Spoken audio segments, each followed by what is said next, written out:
하늘에 계신 우리 아버지여, 이름이 거룩히 여김을 받으시오며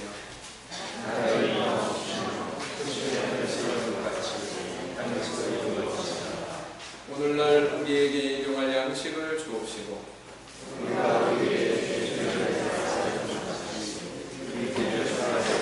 같이 읽겠습니다. 우리를 시험에 들게 하지 마옵시고 다만 악에서 구하옵소서. 나라와 권세와 영광이 아버지께 영원히 있사옵나이다. 지난 시간에 시험에 들게 하지 마옵시고 라고 하는 그런 간구의 내용에 대해서 함께 살펴봤습니다.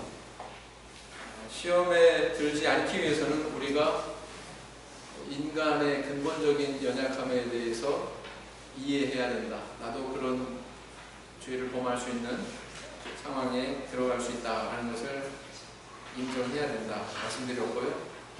그런 시험의 상황에서 주님께서 모범을 보이신 것처럼 말씀을 통해서 또 기도의 힘으로 그런 시험을 극복해야 된다 이렇게 말씀을 드렸습니다. 오늘은 지난 시간에 이어서 주기도문 7번째 간구 다만 악에서 구하옵소서 여기에 대해서 함께 살펴보고 은혜를 나눠보고자 합니다. 먼저 이 부분을 저희들이 살펴보기 전에 시험과 죄와 악은 어떤 관계에 있나요? 지금 이런 단어들이 기도문 속에 쭉 흘러서 연이어서 나오고 있는데 이건 어떤 관계에 있다고 이해하고 계십니까? 사람은 시험을 통해서 범죄하게 되고요. 그 다음에 그 범죄를 통해서 악을 생산하게 되죠. 악한 상황을 만나게 되고. 그래서 이 악으로부터 구원해 달라고 하는 이 간구는 어떻게 보면 가장 최종적으로 우리가 맞이하게 되는 어떤 상황들, 안 좋은 상황들, 이런 것들을 이야기하고 있다 이렇게 볼 수가 있습니다. 그래서 이렇게 물 흐르듯이 간구의 내용이 이렇게 자연스럽게 전개되고 있다 이렇게 볼 수가 있습니다. 우리가 이 말씀을 이해하기 전에 먼저 우리 마음속에 던져야 하는 질문이 있습니다. 도대체 악이라고 하는 것은 무엇인가? 악이라고 하는 것이 무엇인가? 또 그렇다면 반대로 선이라고 하는 것은 무엇인가? 여기에 대해서 우리는 다르게 이해를 해야 되겠습니다. 보편적으로 사람들은 나에게 해가 되면 그것을 악으로 여기고 나에게 유익이 되면 그것을 선으로 여기는 경향이 있습니다. 선이냐 악이냐가 나에게 유익이 있냐 없냐, 나에게 어떤 유익과 해악이 있냐 없냐, 그것으로 판단을 하는 경향이 있습니다. 그러나 우리가 입장을 달리해서 생각을 해보면 내가 해가 되더라도 다른 사람에게 유익이 된다면 과연 악이라고 할 수 있는가? 또 내게 어떤 유익이 되더라도 다른 사람에게 해가 된다면 그것을 나는 선이라고 이야기할 수 있는가? 여기서 문제점은 무엇입니까? 선악의 기준은 나에게 또는 남에게 미치는 유익과 상관이 있다 없다? 있어요 없어요? 그거는 선악의 기준이 될 수가 없다라는 것입니다. 뿐만 아니라 나와 저 사람에게 모두 유익을 가져다 준다고 할지라도 제3자가 볼 때 저건 아니다, 저건 악이다 이렇게 판단을 한다면 과연 선이 될 수 있는가? 라는 것입니다. 그래서 선악의 기준은 유익의 유무에, 해악의 유무에 있는 것이 아니고요. 우리 사람 안에서 그 기준을 찾을 수 없는 것이다 라는 것을 알 수가 있습니다. 또 사람은 혼자 있는 존재가 아니라 여러 사람들하고 관계를 맺으면서 사는 존재이기 때문에 사회를 이루고 있어요. 어떤 공동체를 이루고 있는데 이 공동체 안에서 이루어지는 어떤 활동을 통해서 생산이 되는 유익이나 해악이나 이런 것도 역시 선악의 기준이 될 수 있습니까? 없습니까? 있어요? 없어요? 없습니다. 그래서 엄밀하게 얘기하면 인간 안에서 선악의 기준을 제시하고 찾을 수 없다는 거예요. 인간 안에서. 그것은 인간 밖에서 다른 곳에서부터 제시가 되는 것이지, 또 이것이 시대를 달리해가지고 그 기준이 또 바뀌어도 안 돼요. 사회적인 기준이라고 하는 것은, 우리가 가지고 있는 어떤 선악의 기준이라고 하는 것은 우리가 지금 살고 있는 어떤 시대의 사고방식, 우리 시대의 어떤 그런 가치관, 이런 것들이 사실 녹아져 있기 때문에 그런 것이 모든 시대를 다 초월해서 인정받는 가치냐? 라고 물었을 때 그러지 않은 것들이 너무 많거든요. 그래서 인간의 이 사회 속에서 그런 기준을 삼을 수 있는 것을 찾을 수가 없다라는 것입니다. 그것은 인간 밖에서 어떤 초월적인 것으로부터, 영원한 것으로부터 우리에게 제시가 되어야 된다. 영원한 존재는 한 분밖에 안 계시죠? 누구십니까? 하나님이시죠.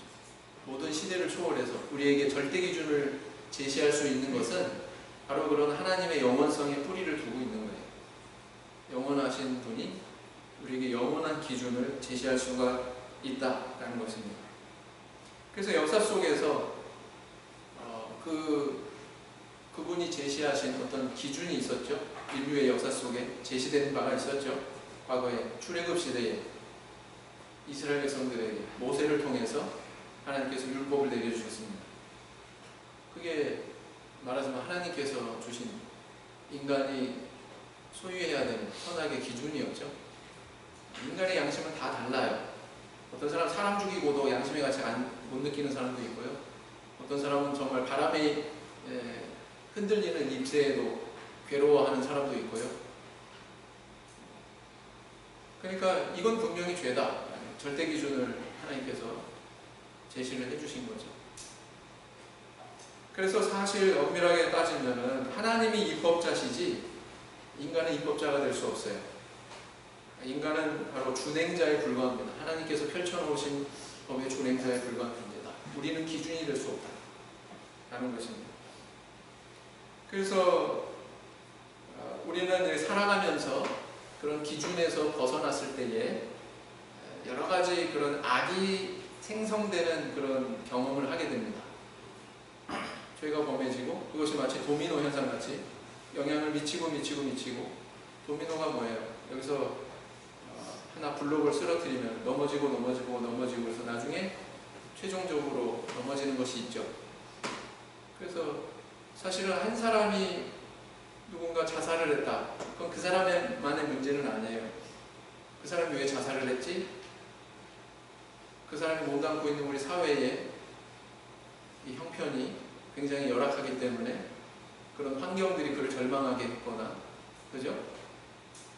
사실은 우리는 잘 느끼지 못하고 잘 바라보지 못하는 외부의 다른 요인이 있을 수 있는 거죠. 그러나 그 사람이 자기 목숨을 자기가 해한 그 자살하는 사건은 악이죠. 그 상황 자체가 악이지 않습니까?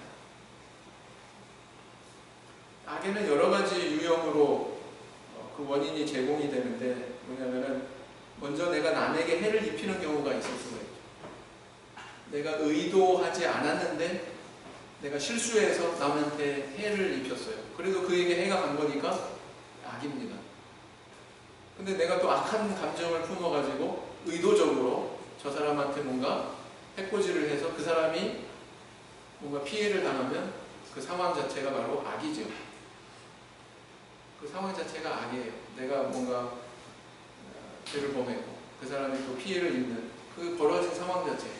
쉽게 얘기하면 가인이 아벨을 쳐 죽였습니다. 그 상황 자체가 악하죠. 반대로 내가 남에게 해를 당하는 경우도 있습니다. 남이 실수해서 내가 해를 당할 경우도 있고요. 남이 악한 의도를 가지고 나에게 해를 끼칠 수도 있고요. 아무튼 남이 나에게 피해를 줘가지고 빚어지는 상황들, 이것도 역시 악이다라는 것입니다. 얼마 전에 교통사고가 났죠. 졸음운전해가지고 그것도 트럭 운전수인가요? 버스 운전수인가요? 터널에 이렇게 정체되고 있는 차들을 뒤에서 들이받았는데 그냥 속도 전혀 멈추지 않고 그냥 들이받아서 대여섯 대가 추돌하는 많은 사람들이 죽었죠. 휴가철에. 그 자기 목숨을 해하는 것이 자기가 선택한 게 아니지만 남의 이런 실수와 어떤 의도에 의해서 그런 상황이 벌어진다는 말이죠. 이게 악이란 말이죠. 이 상황 자체가. 이렇게 그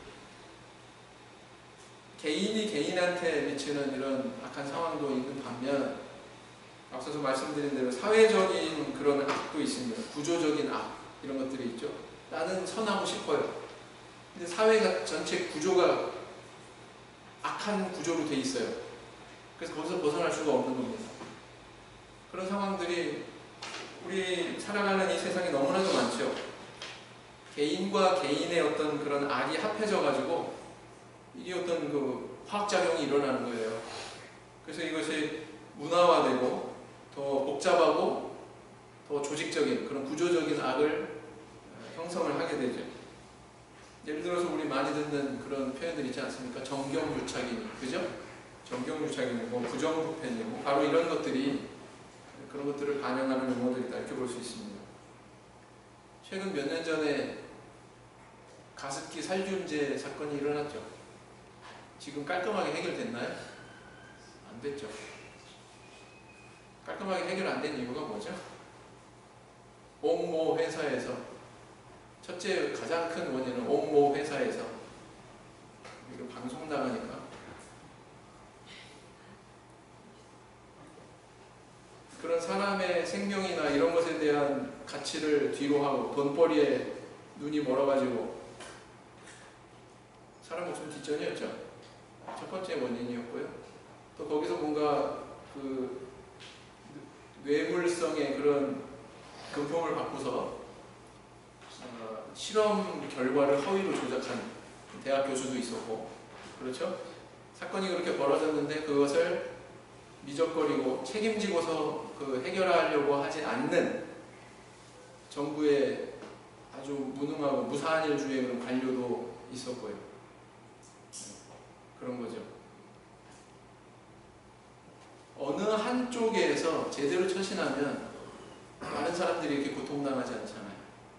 근데 그게 전반적으로 다 이렇게 썩어버려가지고 우리들에게 고통을 주지 않습니까? 이런 것들이 있다라는 것입니다. 때로는 뭐 또 약자를 보호하고 강자의 횡포를 막아야 되는 법조계에 있는 사람이 오히려 약자를 더 짓밟고 강자의 힘에 눌려가지고 재판을 붙게 하는 경우도 있지 않습니까? 그래서 뭐 한국 사회에 좀 정화를 해보자 그래가지고 뭐 국민권익위원회에 맡았던 양반이 제시한 법이 지금 통과됐나요? 통과 직전인가요? 김영란법? 뭐 그런 거 있잖아요. 그죠?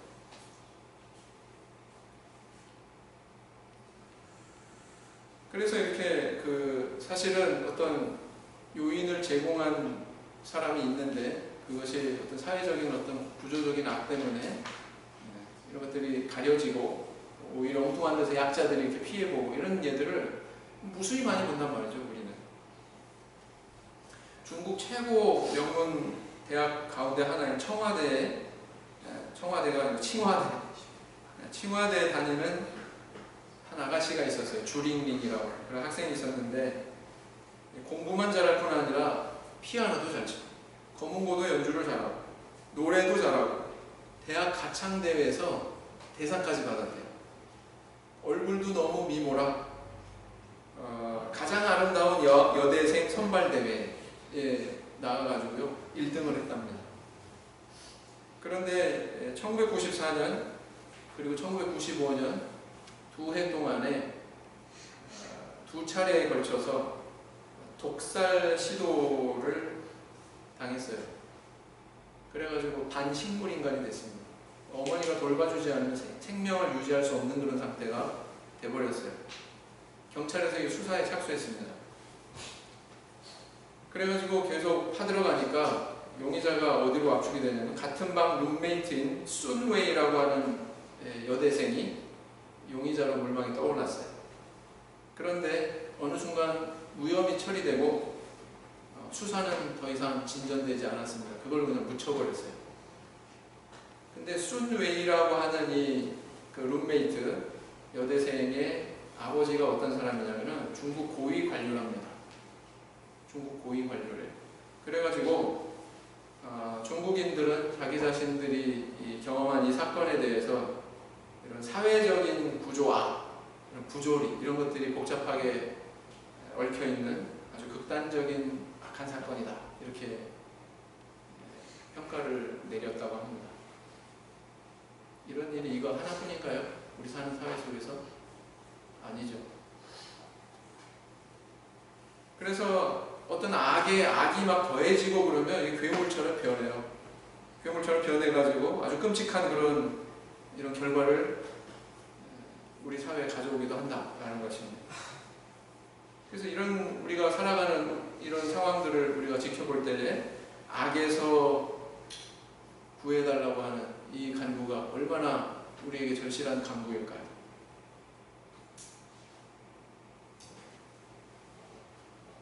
내가 가해자가 돼서 벌어진 상황이든 내가 피해자가 돼서 벌어진 상황이든 아니면 더 큰 사회적인 구조 악에 의해서 벌어진 상황이든 그런 모든 종류의 악으로부터 나를 벗어나게 해주십시오. 이건 정말 우리에게 있어서 간절히 구해야 될 절실한 그런 기도의 내용이다. 이렇게 볼 수 있다라는 것입니다.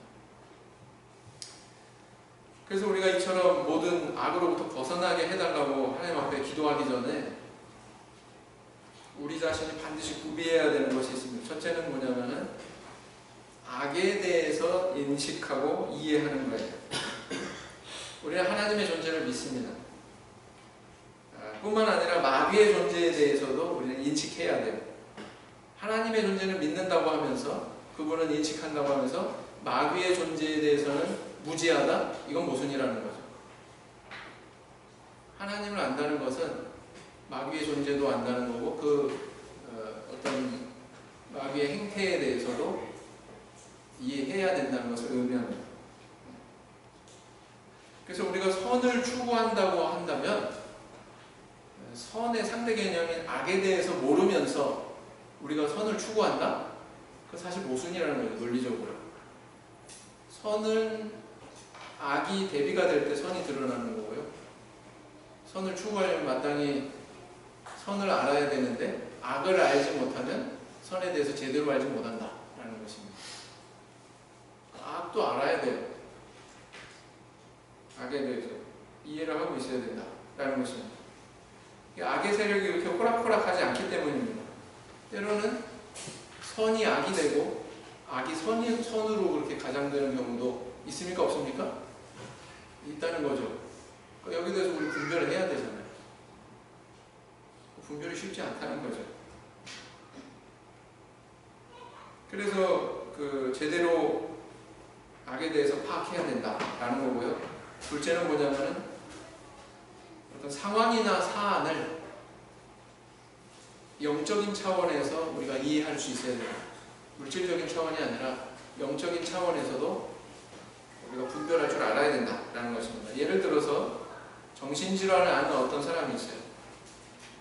병원의 의사가 자기가 공부한 병리적인 관점에서 진단을 내립니다.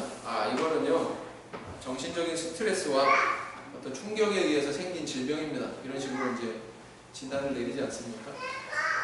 그런데 교회 목자님한테 쪼르륵 가가지고 진단을 받으면 뭐라고 그래요? 목자님이? 이거 지금 성도님이 지금 시험에 드셨군요.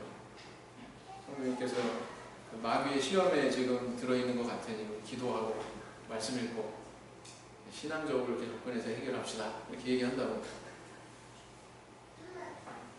둘 중에 어떤 것을 우리 성도님들은 옳다고 받아들이십니까?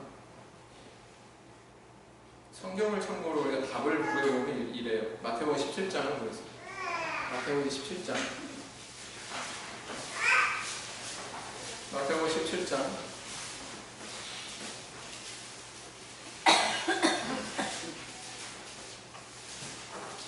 15절을 보겠습니다. 마태복음 17장 15절. 마태복음 17장 15절. 같이 읽겠습니다. 17장 15절. 시작.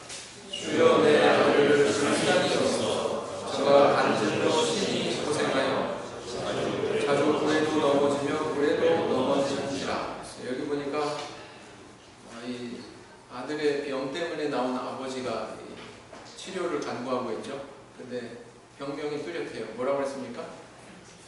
간질, 이렇게 기록을 하고 있습니다. 마가복음 9장 17절을 보겠습니다. 마가복음 9장 17절.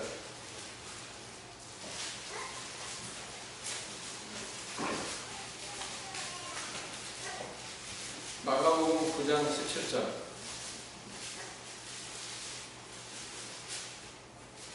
마가복음 9장 17절. 같이 읽겠습니다. 시작. 무리 중에 하나가 대답하되 선생님, 벙어리 귀신 들린 내 아들을 선생님께 데려왔나이다. 지금 읽으신 이 두 부분은 같은 아버지, 같은 아들에 대한 기사입니다. 같은 사안을 지금 다루고 있는 기록인데, 마태는 뭐라고 그랬냐면은 병리적인 입장에서 설명을 하고 있는데 이 아들의 병명이 뭐라고요? 간질. 근데 마가복음에서는 마가가 어떻게 기록하고 있냐면은 뭐가 들렸다고 그랬어요? 네. 벙어리 귀신 들렸다, 이렇게 이야기하고 있어요.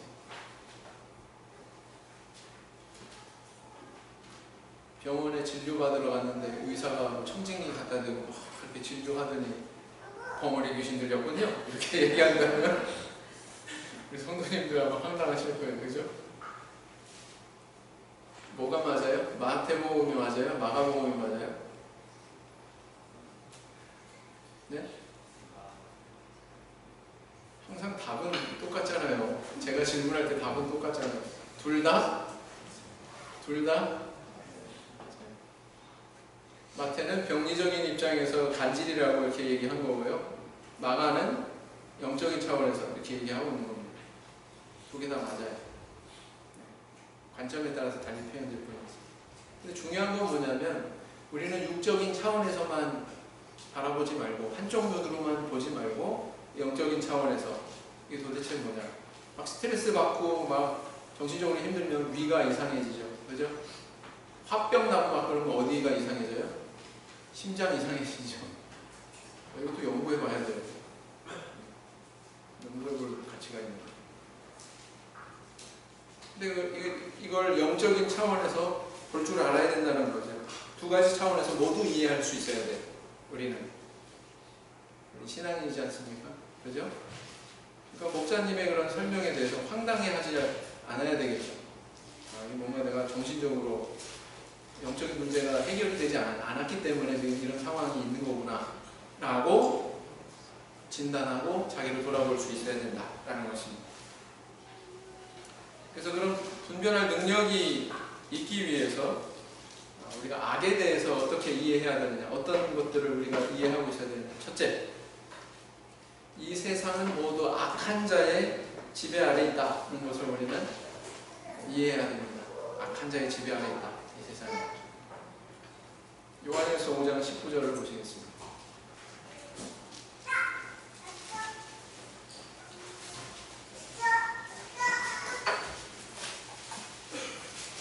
요한일서 5장 19절 말씀 보시겠습니다.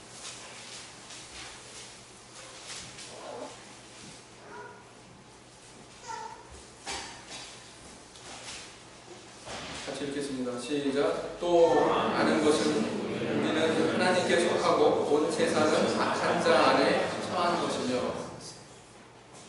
자, 이 세상은 누가 창조하셨습니까? 하나님 창조하셨어요. 하나님 창조하셨으니까 이 세상의 소유권은 누구한테 있습니까? 하나님께 있어요. 그런데 요한일서 5장 19절에 뭐라고 하냐면은 이 세상은 다 악한 자 안에 처한 것이며, 이렇게 얘기하고 있습니다. 그죠? 뭐가 맞습니까? 세상은 지금 어떤 상태에 있는 거죠? 사실 하나님이 창조하셨고 하나님 창조주로서 소유권을 가지고 계신 게 맞아요. 근데 문제가 발생했어요. 사실 모든 이런 존재하는 것들을 만드신 이유가 뭐냐면은 그거 다 누구한테 주기 위해서? 상속시켜 주기 위해서 인간에게. 근데 아담이 범죄했잖아요. 그러고 나서는 땅이 저주받아 버렸어요. 모든 피조물들이 사실은 뭔가 이상이 생겼습니다. 소유권의 변화가 일어났어요. 아담과 하와가 마귀의 게임을 받아서 이렇게 범죄한 다음에 이 모든 천지만물이 사실 하나님의 것인데 마치 누구 것인 것 마냥 상황이 벌어진 겁니까? 마귀의 것인 것 마냥 상황이 벌어진 겁니다. 말하자면 쉽게 비유하자면 어떤 어린아이를 꼬여내가지고 이웃집 아저씨가 사탕이고 뭐 초콜릿이고 맛있는 거 주고는 집에 가서 집문서하고 인감하고 다 훔쳐오게 했어요. 그거 가지고 자기가 자기 명의로 집을 등기해버리고 도장도 찍고, 그래서 소유권의 변화가 일어나 자기 집이 본래 자기 것이 아닌데 자기 것인 것 마냥 행세하는 그런 상황이 벌어지게 됐다라는 것입니다. 성경에서 이렇게 얘기하는 거예요. 바로 이 세상. 그래서 뭔가 이렇게 인간의 범죄함으로 인해서 뭔가 굴절되고 왜곡돼가지고 소유권의 변화가 일어난 그런 상황을 지금 이야기하고 있는 것입니다.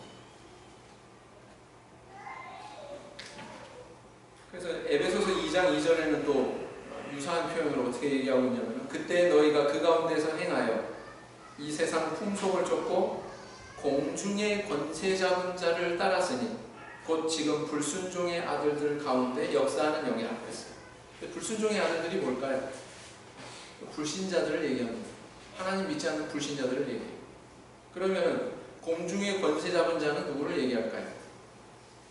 마귀를 얘기하는 것입니다. 공중의 권세 잡은 자, 권세를 잡았다고 그랬어요. 이 마귀가 모든 불신자들 가운데 지금 그들을 휘하에 놓고 그들 가운데 역사하고 있다, 그런 뜻 아닙니까? 우리도 과거에는 그런 존재였는데 하나님께서 우리를 불러주셔가지고 이런 신분의 하나님 백성이라고 하는 이런 신분의 사람으로 변화시켜 주셨다. 지금 이거 얘기하는 거거든요. 이 말씀 속에. 자, 이런 말씀을 보면 분명 이 세상은 마귀에 의해서 많은 영향을 받고 있는 그런 지금 현실이다라는 것을 알 수가 있다라는 것입니다. 이 마귀가 어디서 왔을까요? 마귀가, 하나님은 모든 그 유형 무형의 존재들을 다 창조하신 분입니다. 천사들도 누가 창조하셨어요? 하나님께서 창조하셨어요. 근데 마귀는 이쪽부터 하나님이 창조하셨을까요? 어떻게 이게 존재했을까요? 하나님은 선하신 분이에요. 하나님이 창조하신 모든 게 다 선해요. 행하시는 모든 것이 다 선해요. 하나님이 결코 악과 공존할 수 있는 분이 아니에요. 하나님이 악을 만드셨다면, 마귀를 만드셨다면 하나님은 선한 분이 아니란 뜻이거든요. 전제가 무너집니다. 하나님 아니에요. 어디서 유래했느냐? 성경에서는 직접적으로 이야기하진 않지만 이렇게 비유적으로 이렇게 얘기하고 있습니다. 이사야 14장 12절에서 15절 말씀을 보겠습니다. 이사야 14장 12절에서 15절. 이사야 14장 12절에서 15절 말씀을 보겠습니다.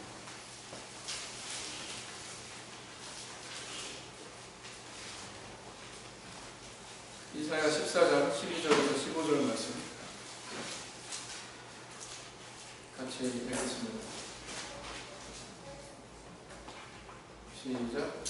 너 아치세아를 대리하며 어찌 그리 하늘에서 떨어졌으며 너 열국을 엎은 자여 어찌 그리 땅에 지쳤는고 내가 내 마음에 이르기를 내가 하늘에 올라 하나님의 목별 위에 나의 보좌를 높이라.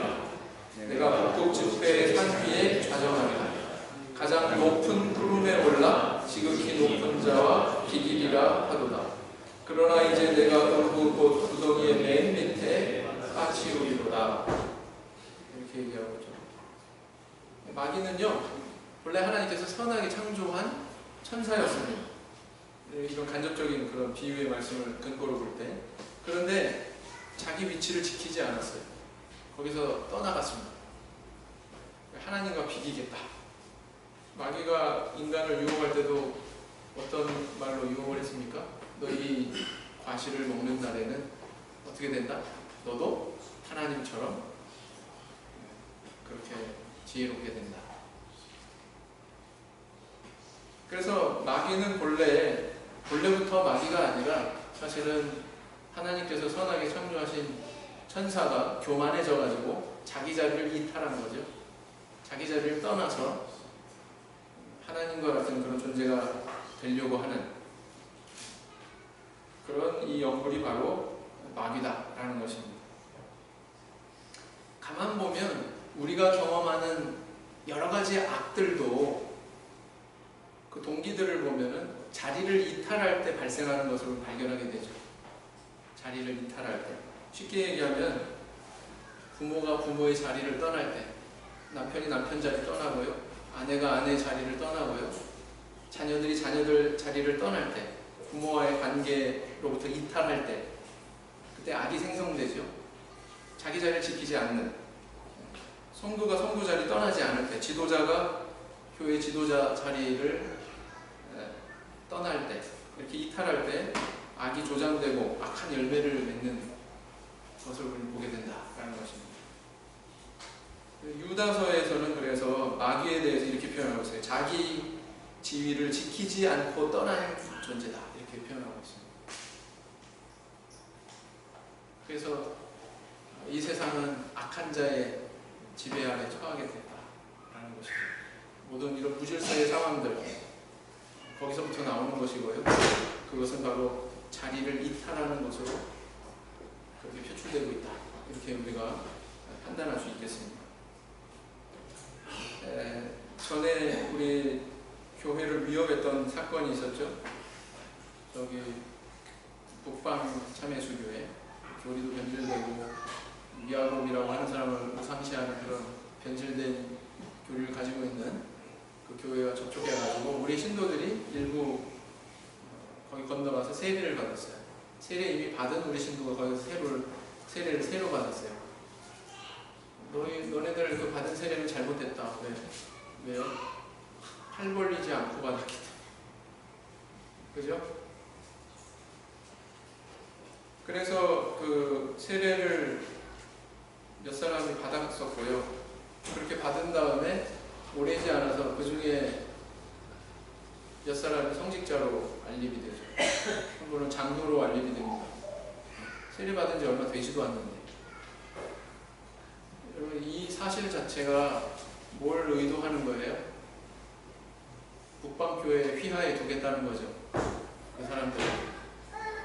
알립한 사람이, 알립받은 사람 지배하에 있는 거잖아요. 알립받은 사람 지배하에 두는 거잖아요.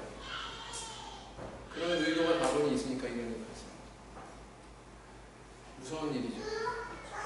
근데 이분들 공통점이 있어요. 뭐냐면은 하나같이 교회에 대해서 불평불만이 있는 사람들이더라고요. 보니까.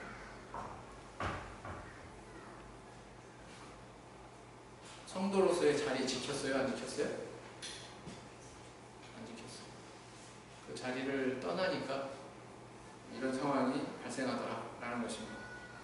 그래서 이런 특성들을 보면 우리 거기에 대해서 대비할 수가 있다. 이건 내가 취할 자리가 아니야. 이건 내 자리를 떠나는 일이야. 이렇게 판단이 되시면 우리 거기에 대해서 단호하게 거절할 줄 알아야 되죠. 그 다음 두 번째로, 악은 한꺼번에 모습을 드러내지 않고 점진적으로 그렇게 드러나는 특징이 있다라는 것입니다. 베드로전서 5장 8절에 뭐라고 그랬어요? 근신하라, 깨어라, 너희 대적 마귀가 우는 사자같이 두루다니며 삼킬 자를 찾나니, 이렇게 얘기하고 있습니다. 성도가 마귀의 세력에 대항하기 참 어려운 이유가 있습니다. 그건 뭐냐면은 처음에는 대수롭지 않은 것 같은데 그것을 용납하고 계속 시간이 지나고 그러다 보면은 나중에 자기도 모르는 사이에 엉뚱한 지점에 와 있는 것을 발견하게 되죠. 그럴 수가 있습니다.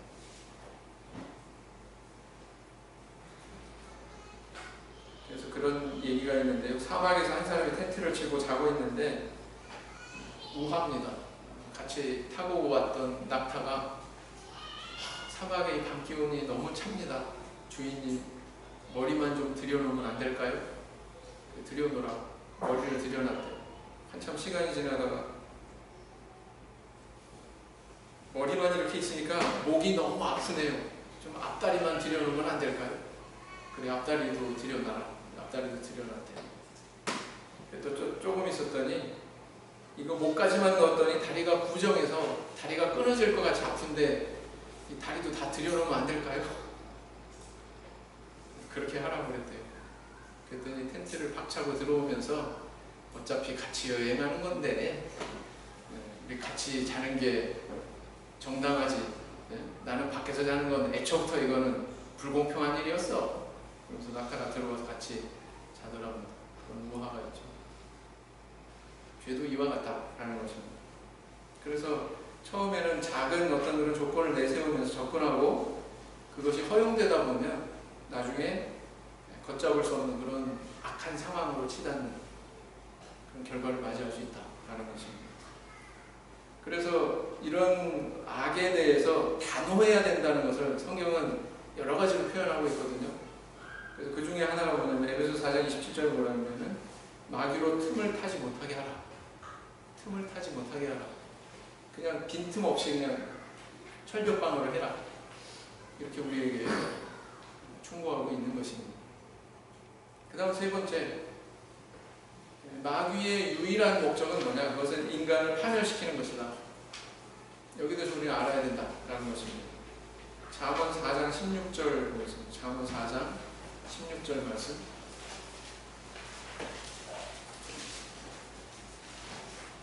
잠언 4장 16절.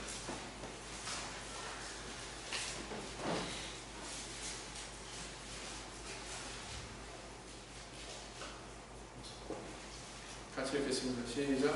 그들은 악을 행하지 못하면 자지 못하며 사람을 넘어뜨리지 못하면 잠기지 아니하며.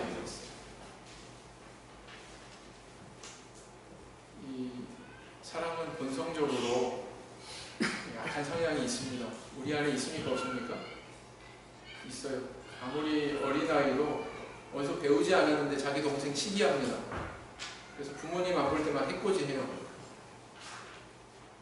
그런 거 경험해 보셨나요? 아마 본인이 다 그렇게 해보셨겠죠.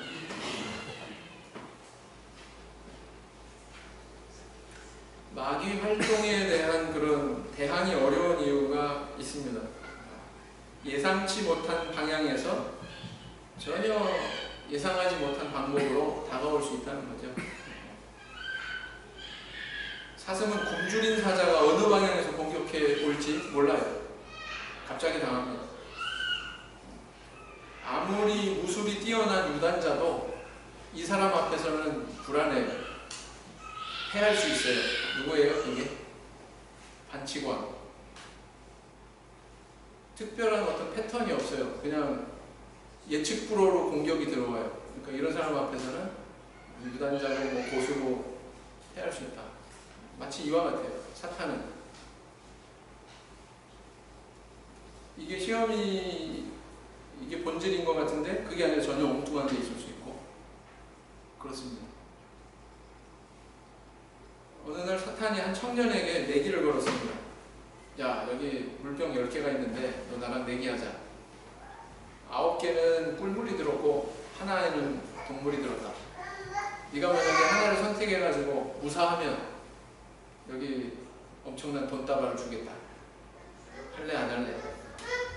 이 청년이 맨 처음에 거절했는데 끈질기게 자꾸 시도를 하니까 이거 뭐 10개 중에 하나인데 재수없이 걸릴까? 들이켰대요. 들이켰더니 무사해요. 달콤한 꿀물이었습니다. 그래서 돈다발을 받아들였죠. 그걸로 뭘 했습니까? 세상에 가서 부어라 마셔라 뭐 흔들고 흥청망청 방탕하고 쾌락을 즐기면서 살았대요. 돈이 떨어지니까 아쉬움이 생겼습니다. 다시 찾아갔어요. 자기 말로. 우리 그 내기 다시 하자. 물병이 몇 개 남았습니까? 8개. 독이 든 병은 1개. 다시 이제 하나를 들이켰고요. 들이킬 때마다 무사했어요. 그리고 돈다발을 다시 받고는 세상에 가서 흥청망청 방탕하게 살았습니다. 나중에 물병이 하나 둘씩 줄어들고 몇 개 남았어요? 2개 남았어요.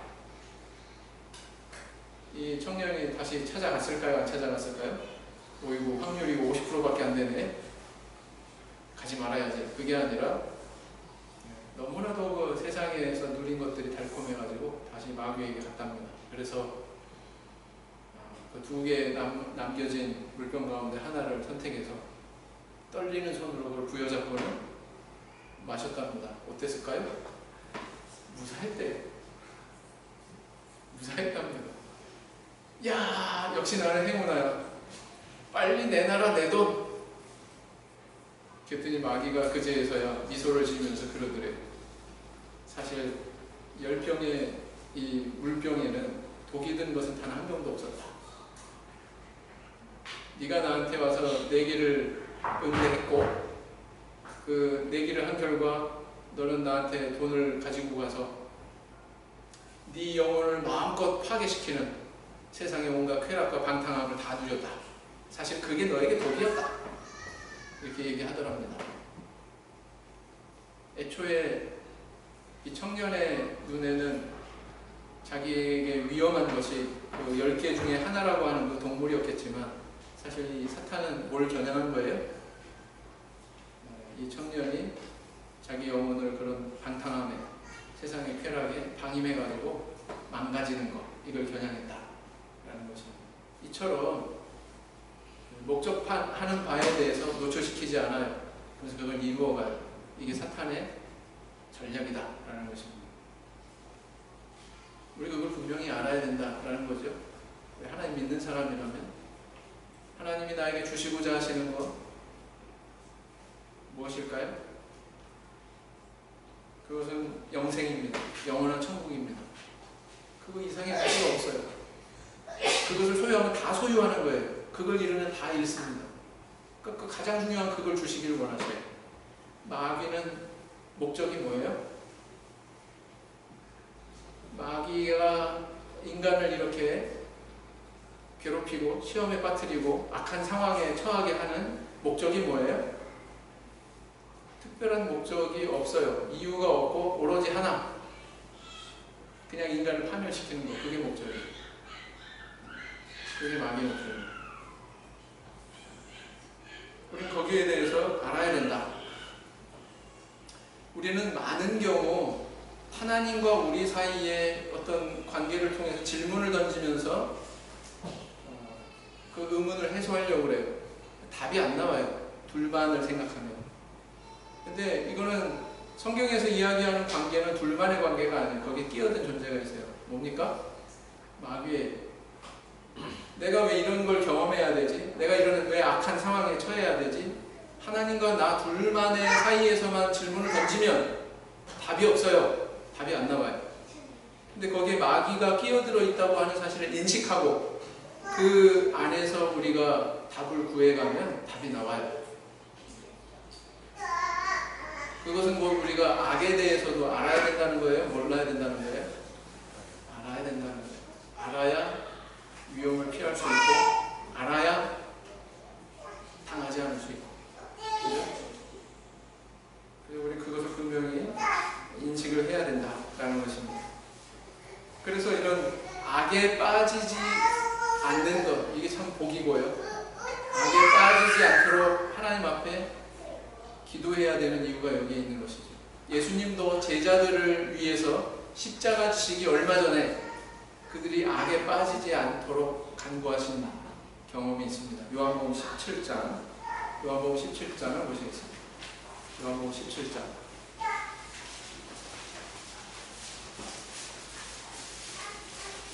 요한복음 17장 14절 15절 말씀 보시겠습니다. 요한복음 17장 14절에서 15절.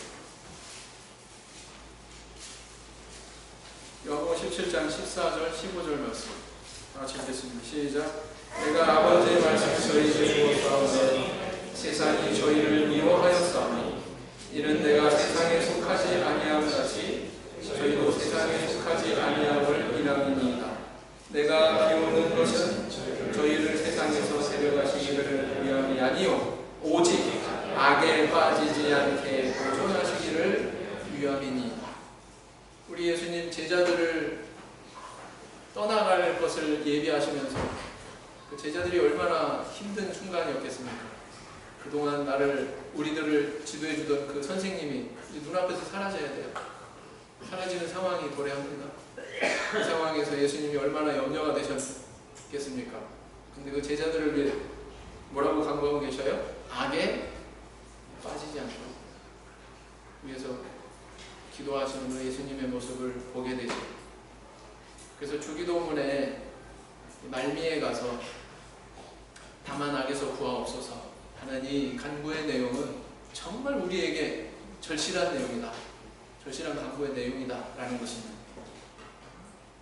그래서 우리가 주기도문에 다만 악에서 구하옵소서 이렇게 기도하실 때마다 이런 악의 세력에 대한 분명한 인식, 어떤 식으로 나를 공격해온다 라고 하는 것에 대한 분명한 이해, 그런 것들을 우리가 분별할 줄 알아야 되겠습니다. 분별력을 갖추시는 저와 우리 성도님들 다 되시기를 예수님 이름으로 기원드립니다. 묵상기도 하시겠습니다.